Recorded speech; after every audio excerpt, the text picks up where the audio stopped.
প্রিয় দর্শক, আসসালামু আলাইকুম। আমি সাদা কালো টিভি থেকে বলছিলাম। আমি মোহাম্মদ সাদা সাব্বির এবং আমার ক্যামেরাম্যান কালো রাসেল।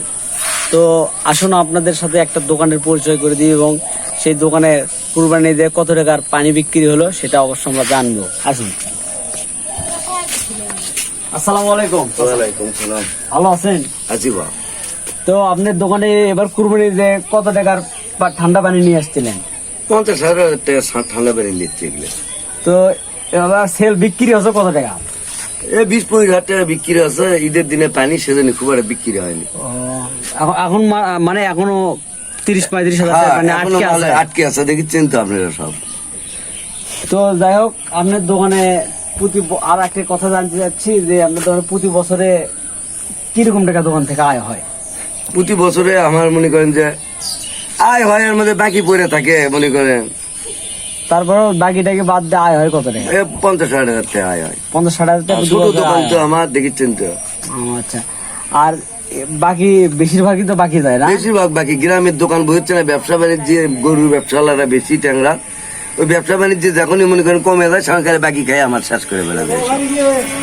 তাহলে এইভাবে বাকি দিলে তো আপনি বেশি দিন টিকতে পারবেন। বেশি দিন টিকা করি, দেখেছেন না দোকানে ঈদের দিন দেখে সেজন্য করে না মাল তুলছি, বুঝছেন। তার আগে মাল ছেঙ্কা তুলি নে, বাকি খাই শেষ করে দেয়। বুঝতে পারছি। তো এরকম দোকান যদি কেউ ছোটখাটো করে দিতে চায় তাহলে কি সে দিয়ে চালাতে পারবে? চালান কঠিনই। যদি কামাইকার যে অন্যদিকে থাকে তাহলে চালাতে পারবি, আর যদি অন্যদিকে কামাইকার যে না থাকে দিনে ঢক ঢকা করবি, ওই আর মাল খুঁজে পাবে না। এই দোকানের পাশাপাশি আপনি আর কি করেন? দোকানের পাশাপাশি গরুর ব্যবসা করি, একটু ধান ধুন লাগাই, কৃষি কাজ করি, এগুলো করি। ও, তাহলে তো আপনি সাইড ইনকাম সোর্স আছে, মানে যার সাইড ইনকাম সোর্স আছে সে অবশ্যই দোকান চালাতে পারবে। গরুর ব্যবসা করি দেখে এনা লিয়ে টিয়ে আছে, মালটাল লিয়েছে, বাকি টাকি দেই। এই মুখে মুখে বাকি টাকি চালে তোর মানুষ আরো মার বের আছে, তাহলে তো কেউ গালি এগুলো করে আর কি। আপনি বছরে ওই হালকাতা করে টাকা কি ওটা? হালকাতা আগে করছিল, কিন্তু করলেও তোর হালকাতা করে দেখি টাকা 16,000 ওঠে না, সেজন্য করে হালকাতা চিন্তা করি না। হালকাতা করলে আই আসে না একটা টাকাও। বুঝতে পারছি। আচ্ছা, ধন্যবাদ আঙ্কেল, ভালো থাকবেন। তো প্রিয় দর্শক, আমরা জানতে পারলাম এই দোকান থেকে, এই দোকানে এবার স্পিরিট এবং ঠান্ডা মান্ডা তুলছিল 50,000-60,000 টাকার মতো আঙ্কেল। তো বিক্রি করছে 20,000-25,000 টাকা।